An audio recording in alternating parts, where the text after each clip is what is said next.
भगवत गीता हिंदी में सुनिए। हे ब्राह्मण श्रेष्ठ, अपने पक्ष में जो प्रधान हैं उनको आप समझ लीजिए। आपकी जानकारी के लिए मेरी सेना में जो जो सेनापति हैं उनको बताता हूं।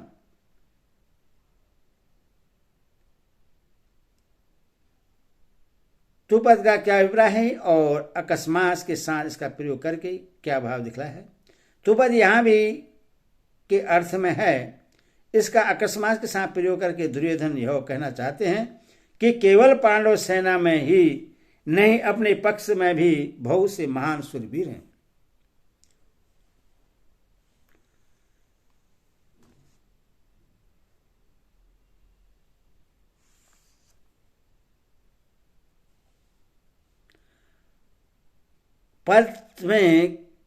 पद से किनका लक्ष्य है और निबोध क्रियापद का क्या भाव है।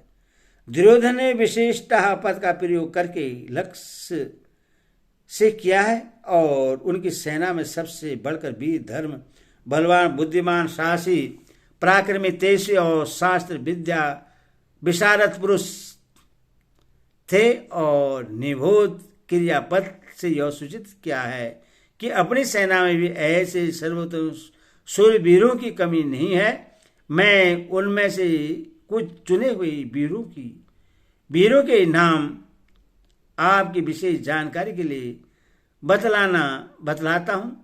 आप मुझसे सुनिए। आप 2 श्लोकों में दुर्योधन अपने पक्ष के प्रधान वीरों के नाम बतलाते हुए अन्यास वीरों के सहित उनकी प्रशंसा करते हैं। आप द्रोणाचार्य, पितामह भीष्म और तथा कर्ण और संग्राम विजयी कृपाचार्य तथा वैसे ही अश्वत्थामा, विकर्ण और सोमदत्त के पुत्र भूरिश्रवा। भक्तों, द्रोणाचार्य कौन थे और दुर्योधन ने समस्त वीरों में सबसे पहले उन्हें आप कहकर उनका नाम किस हेतु से लिया। द्रोणाचार्य महर्षि भरद्वाज के पुत्र थे। उन्होंने महर्षि अग्निवेश से और श्री परशुराम जी से रहस्य समेत समस्त अस्त्र शस्त्र प्राप्त किए थे।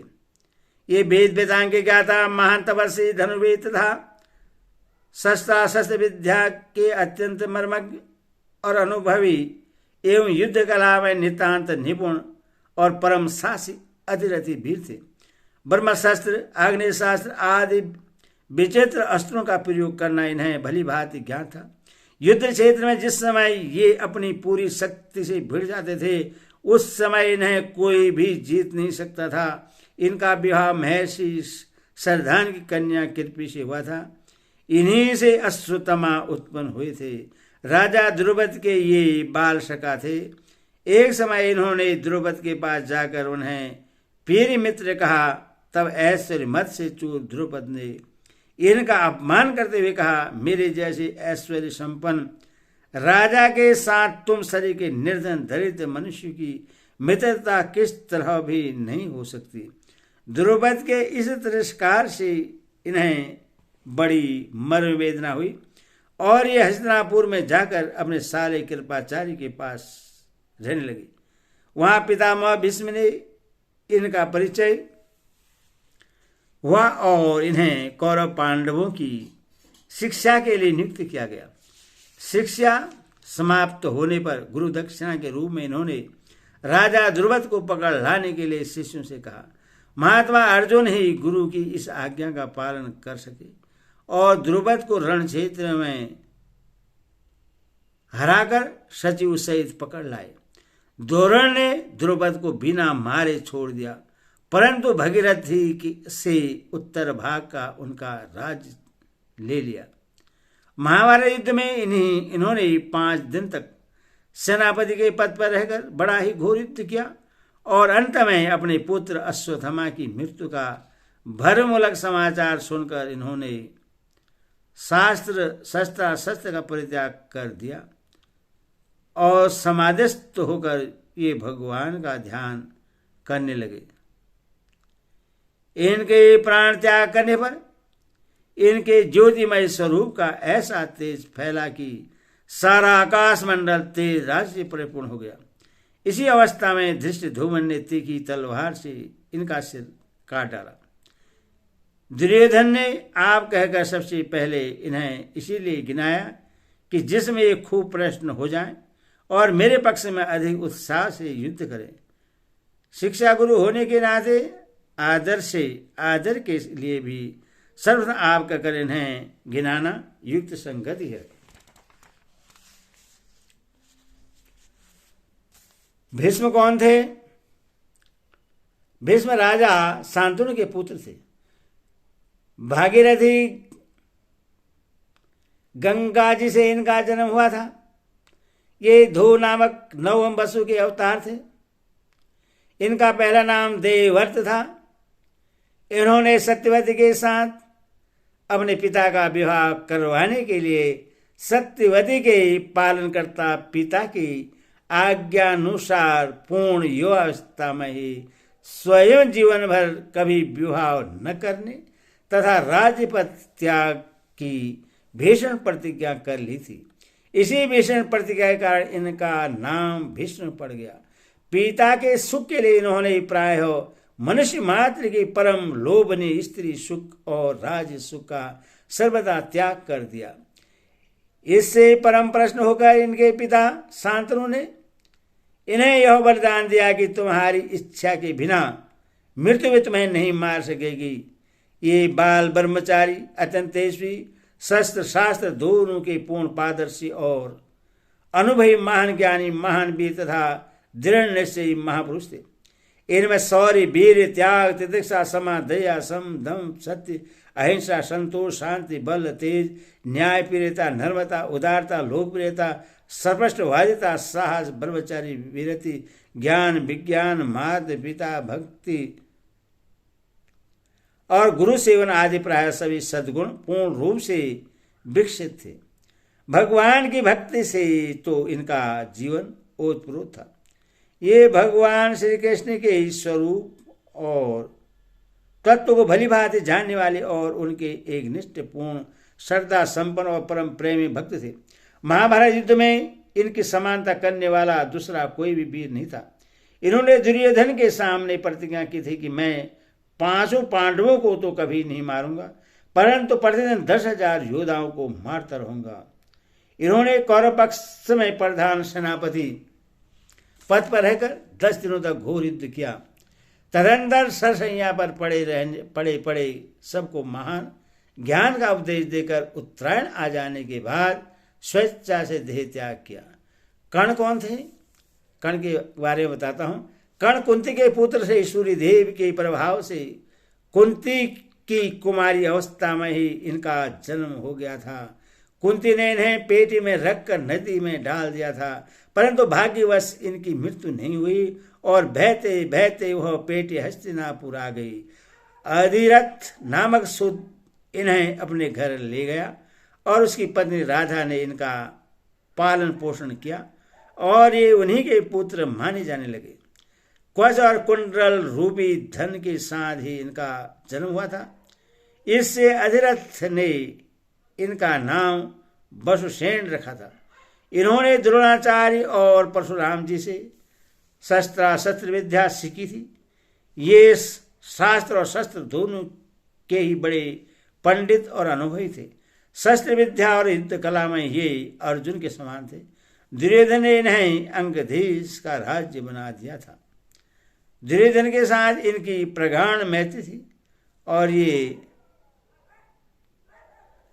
तन मन से सदा उनके हित चिंतन में लगे रहते थे।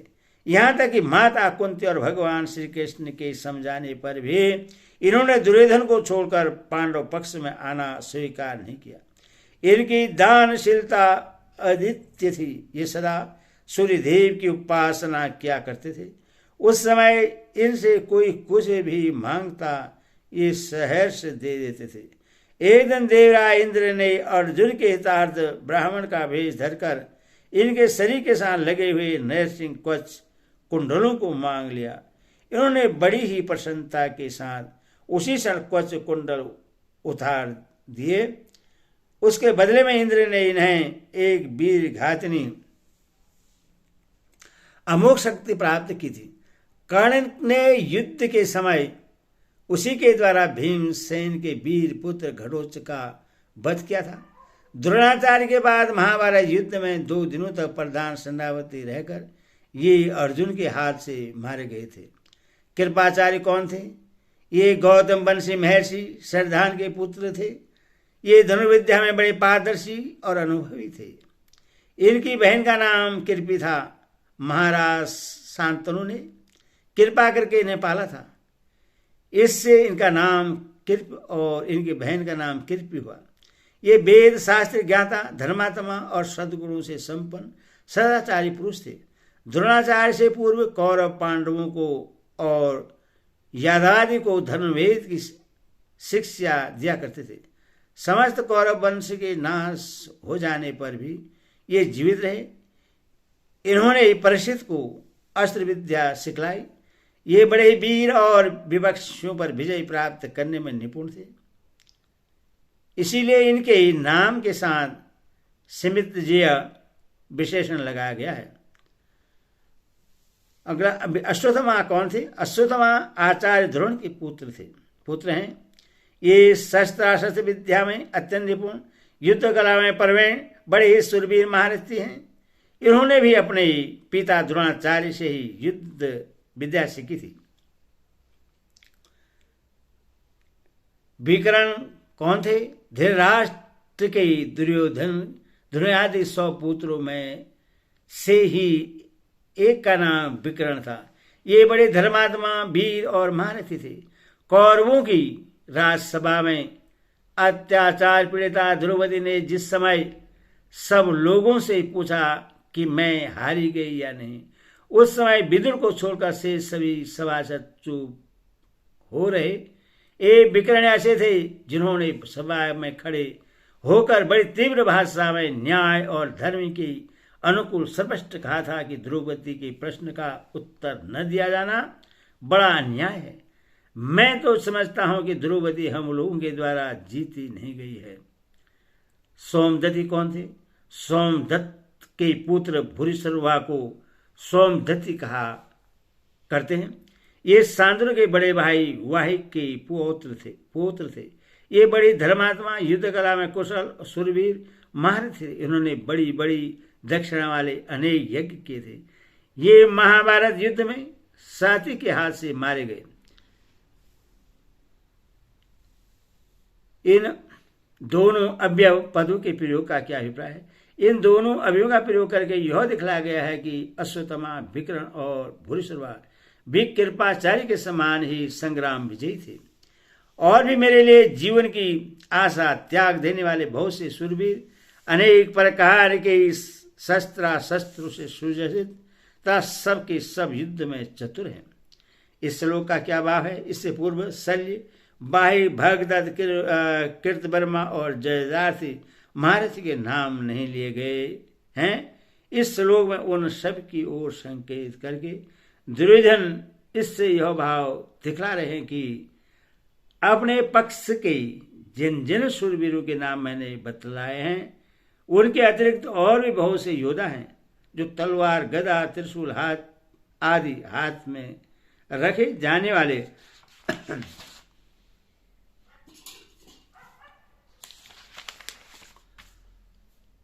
शस्त्रों से और बाण, तोमर, शक्ति आदि छोड़े जाने वाले अस्त्रों से भली भांति सुसज्जित हैं तथा युद्ध कला में बड़े कुशल महारथी हैं।